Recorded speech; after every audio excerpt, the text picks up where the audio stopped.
Welcome to Coffee with the Cats, presented by Mission House Coffee. I'm Maura Sheridan, and today I'm joined by Jaime Arias, who is a reliever on this Hillcats squad and who's really had a great start to the season. But I want to go back to the start of your career. When you were a kid, what's your earliest memory from baseball? Earliest memory. I want to say when I went to the Dominican Republic to go play baseball out there.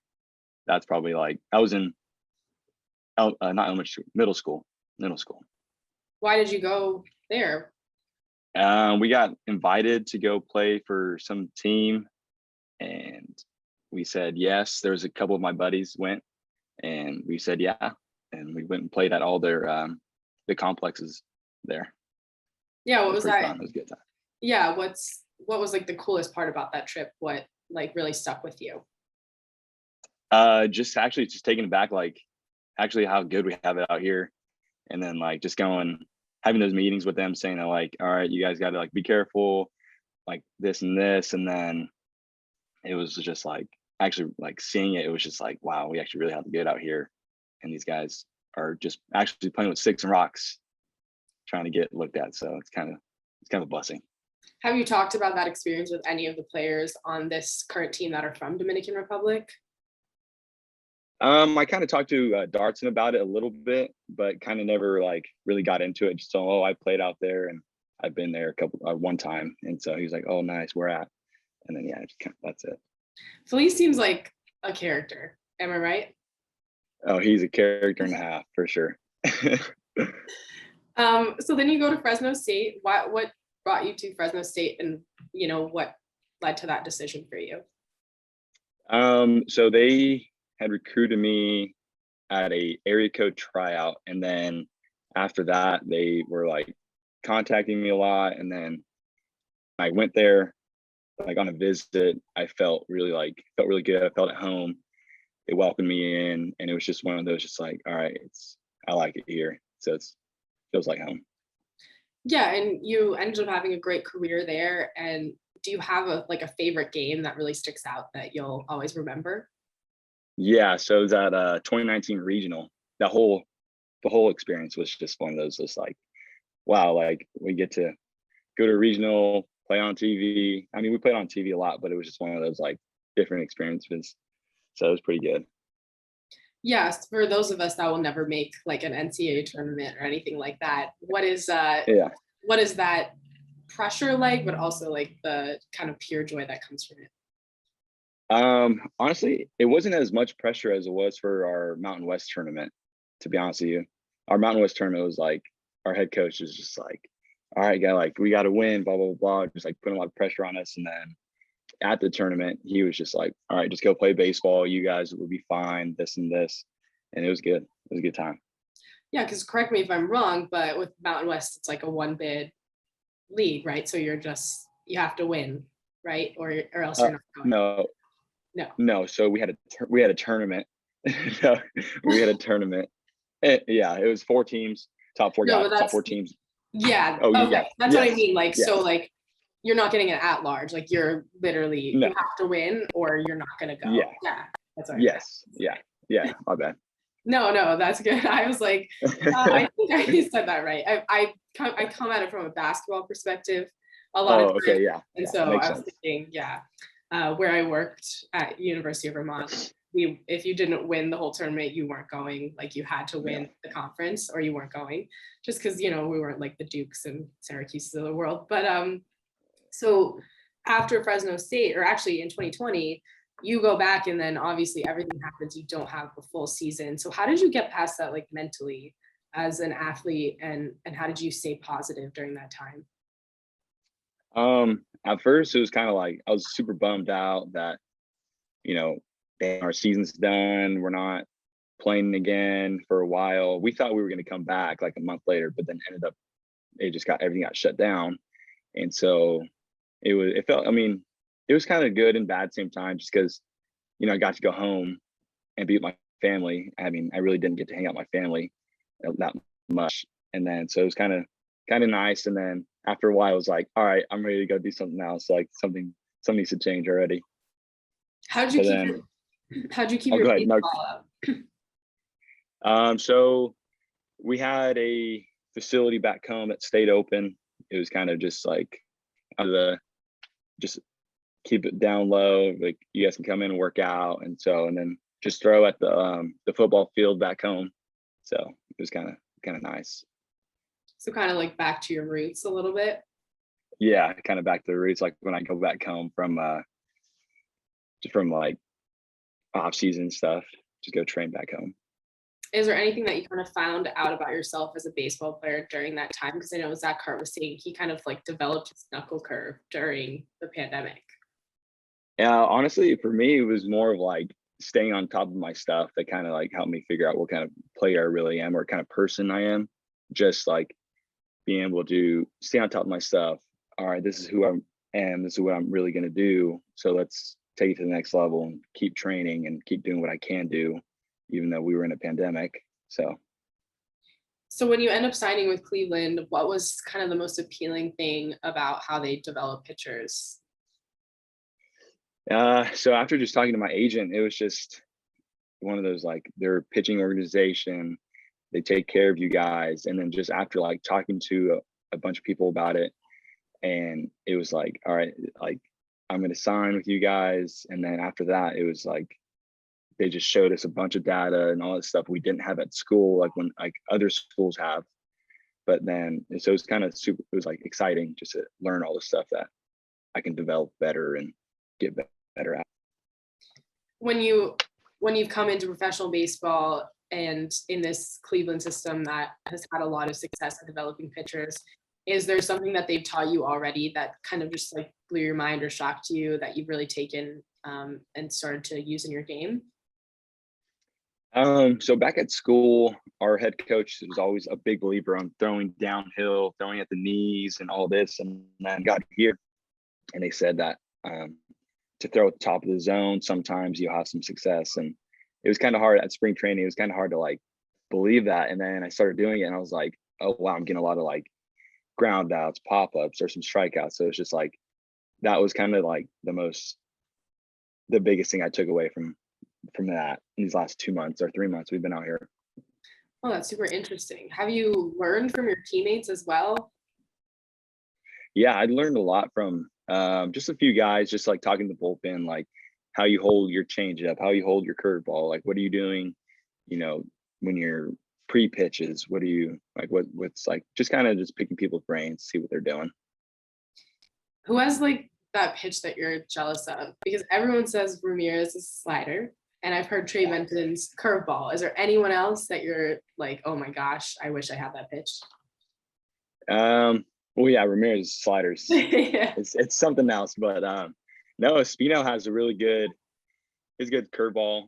I like his changeup a lot. His changeup's like he throws it super hard, and so it does like the movement that I want. So it's kind of like, and that's what I want to do. But he also throws 100, and I don't throw 100, so he has a lot more leeway with that. It seems like this bullpen really, I mean, it seems like this team in general, but like I always look at the pictures after the game and see that the bullpen's just always having fun. So who's like the biggest character in the bullpen right now? Right now, I mean, shoot, we're all a bunch of characters, to be honest with you. But I mean, Ramirez is always in a good time. He's always, I don't know how he does it, but like could be like the worst day and he's always smiling, always, talking crap to us and like give us a hard time. Derrickson too. Derrickson's always talking. He has something to say for everybody. Always has something to say. But yeah, Nice, I think those two guys for sure. So I want to go through your pitches. Fastball, changeup, curveball, cutter. What's the one that you trust the most to get a batter out? My changeup for sure. It's something that I learned when I first started pitching with my first pitching coach, saying that your changeup's going to take you as far as you can go. Like it's going to get you outs. It's going to get you whatever you want. And I've had a lot of success with it in my career. Do you have any like superstitions? Yes and no. I mean, I have to go through a routine I mean, it's not a superstition, but it's just a routine that I have to go through before. Like the day I know I'm pitching, like I have to go through, just have to listen to some certain music, have to just like right before the game, have to like just do some things that I'm just like, all right, now I'm ready. Let's go. So in terms of goals for you for the rest of this season, what are you setting for yourself and how will you accomplish those? Some goals, just stay healthy for sure is my main one. Stay healthy throughout the year. Just go out and compete. Just give my team a shot to win. Try to put myself in a good position to, be the best I can. Staying in shape with Juanito. He's a character too. Yeah. He's another character. No, yeah. So we have a good little routine going, but those are my two main ones. Staying healthy and just trying to be the best player I can be. All right, so I wanted to end with some kind of like get to know you fun questions. First I wanted to ask, do you have like a favorite movie from when you were a kid, your childhood, like classic? Classic. Big Harry Potter fan. Me too. Yeah, I love those movies. They're the best. I think those are the best series ever. Superman for sure. Those movies right there. Those are it for me. Do you have a favorite? What's your favorite Harry Potter movie?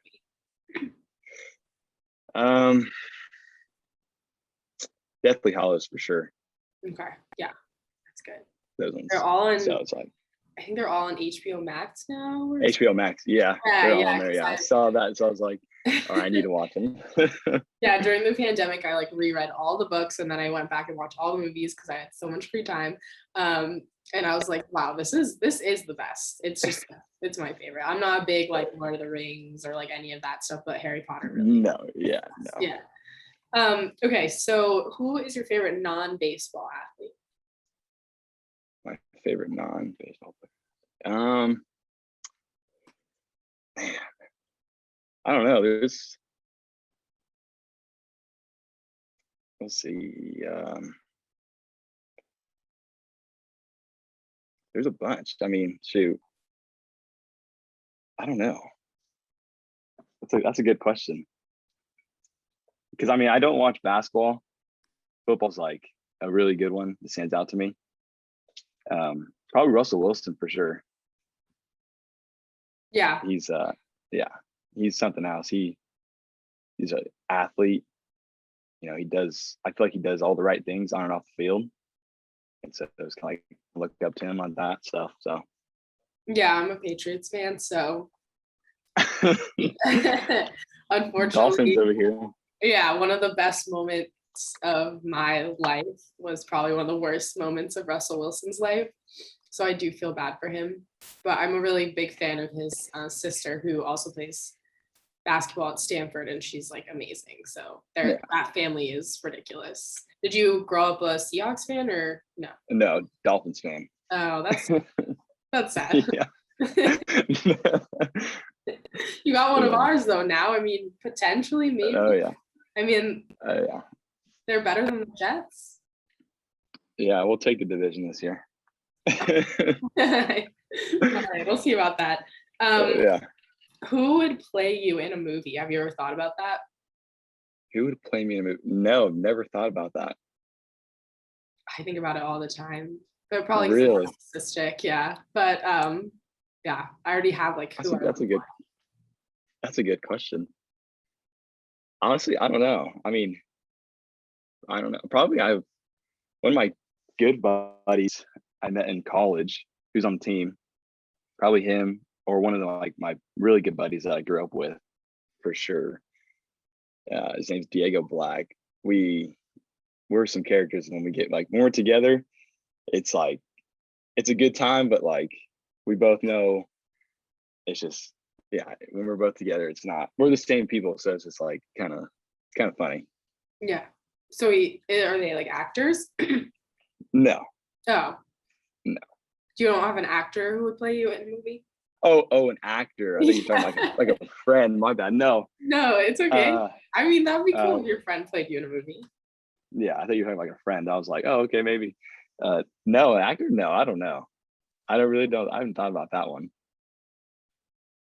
Yeah, I mean, it depends on what you're going for, but if you're going for like a big like Oscar winning movie, you'd want like a really big actor. I remember I asked Nolan Jones and he said Jim Carrey, but then he changed it last minute to Leonardo DiCaprio, which I guess that's a good one. everyone would be, I think, fine if Leo played them in a movie, right? Oh yeah, for sure. That's like, oh yeah. Yeah.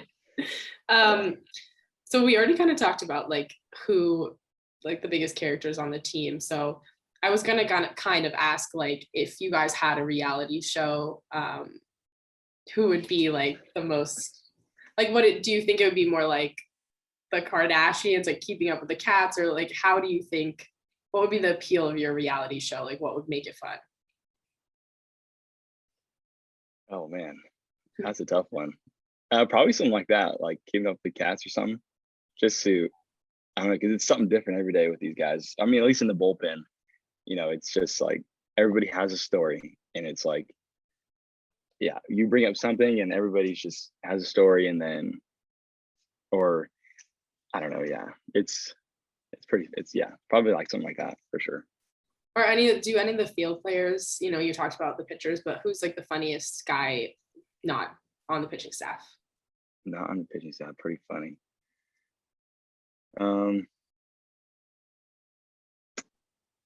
Who's pretty funny that's on the pitching staff?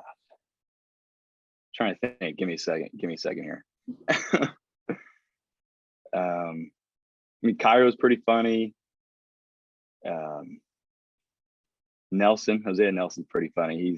We clicked pretty well when he first got here, and ever since then he's just always cracking a joke or something. Yeah, yesterday I was down in the lobby and Christian was reading something on the, I don't know where it was, and he like apologized to me. He's like, "Oh my God, I'm so sorry." I was like, "You can do whatever you like. What do you mean?" And he's like, "Yeah, I'm just embarrassed I'm reading this or something." I was like, "Okay." I mean, that's really strange, but yeah, he's actually like my go-to social media person. I'll ask Christian to do things for social media. Really? He's always down to take a selfie. I appreciate that. Yeah, that seems like him. All right. Well, thank you so much, and good luck with the rest of the season. This has been Coffee with the Cats, presented by Mission House Coffee.